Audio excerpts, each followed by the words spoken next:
Hello everyone, कैसे हैं आप लोग। तो आज की इस वीडियो में मैं आपके साथ डिस्कस करने जा रहा हूं बायोकॉन लिमिटेड कंपनी के चार्ट के बारे में। बायोकॉन लिमिटेड कंपनी दवाइयों को बनाने वाली कंपनी है और यहाँ पर जो आप चार्ट देख रहे हैं ये डे का चार्ट है।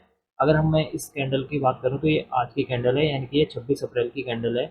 और 26 अप्रैल के दिन इसमें का जो ओपनिंग प्राइस था वो था 292 रुपीज़।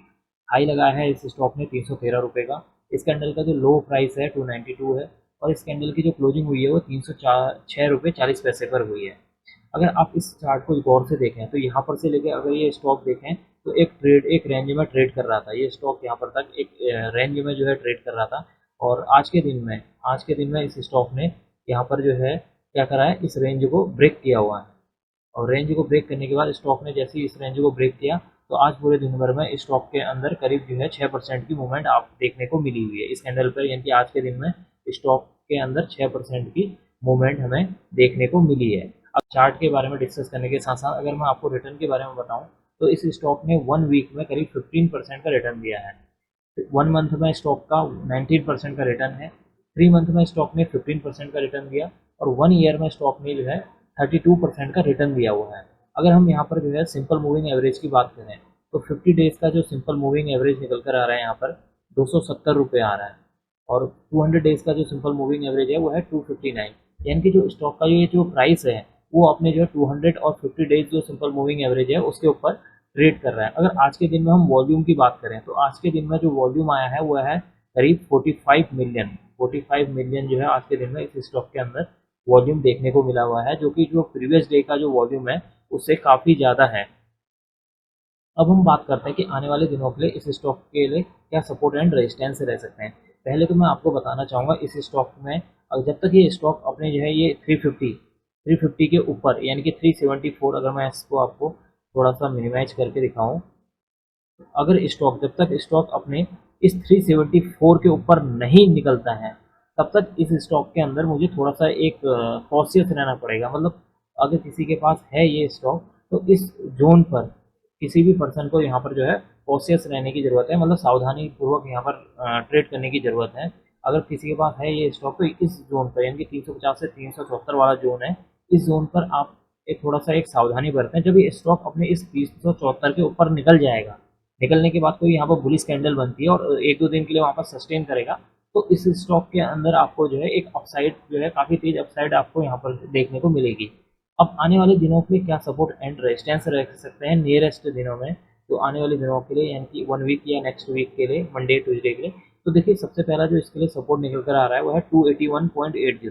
281.80 को जैसे ही स्टॉक अगर नीचे की तरफ को ब्रेक करने के बाद अगर नीचे की ओर को कोई बेयरिश कैंडल बनती है और नेक्स्ट डे उसका जो है लो ब्रेक होता है तो इसके लिए जो इसके बाद जो नेक्स्ट सपोर्ट का काम करेगा वो है 271.40, यानी कि जो 271 और 280 का जो ये जोन है ये इसके लिए एक मेजर सपोर्ट के तौर पर काम करेगा।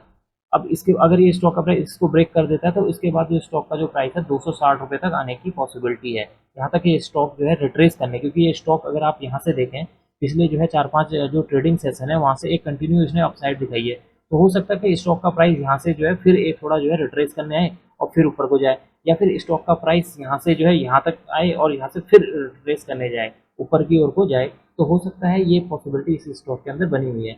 आने वाले दिनों के लिए इसके लिए जो पहला जो रेजिस्टेंस के तौर पर काम करेगा वो है 317 रुपये।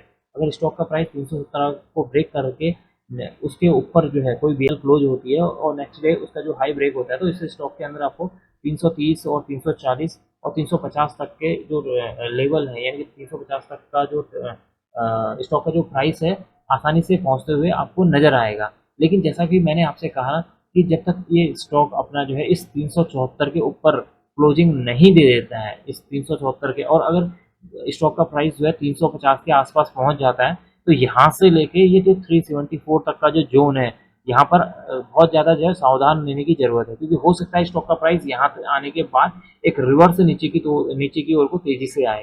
क्योंकि अगर हो सकता है कि स्टॉक का प्राइस यहाँ जाए और यहाँ से नीचे आने के बाद फिर वापस की ओर चले जाए तो उसमें कोई इशू नहीं है। लेकिन अगर स्टॉक का प्राइस इस 350 तक जाने के बाद या 350 से ऊपर जाता है उसके बाद फिर नीचे की ओर को आता है तो यहाँ पर अपना ना स्टॉप लॉस सावधानी पूर्वक लगाना अगर हो सके। तो अगर आपको लगता है कि नहीं मेरे पास मैंने जो है एक सफिशिएंट यहाँ पर प्रॉफिट अर्न कर लिया है स्टॉक के अंदर, तो यहाँ पर जो है अगर आप जो है एग्जिट करना चाहते हैं तो आप अपनी इच्छा अनुसार यहाँ पे एग्जिट भी कर सकते हैं, क्योंकि ये जो जोन है, या फिर अगर आप लॉन्ग टर्म के लिए लेके बैठे हुए हैं तो यहाँ पर आप लंबे टाइम के लिए उस स्टॉक में जो है बने रह सकते हैं। मैं किसी को राय नहीं दे रहा हूँ कि आप बने ही रहिए, मैं केवल अपना एक्सपीरियंस शेयर कर रहा हूँ, एक अनुभव शेयर कर रहा हूँ कि ये जो 374 से 350 तक का जो ये जो रेंज है, ये बहुत ज़्यादा जो है डेंजर जोन वाली रेंज है।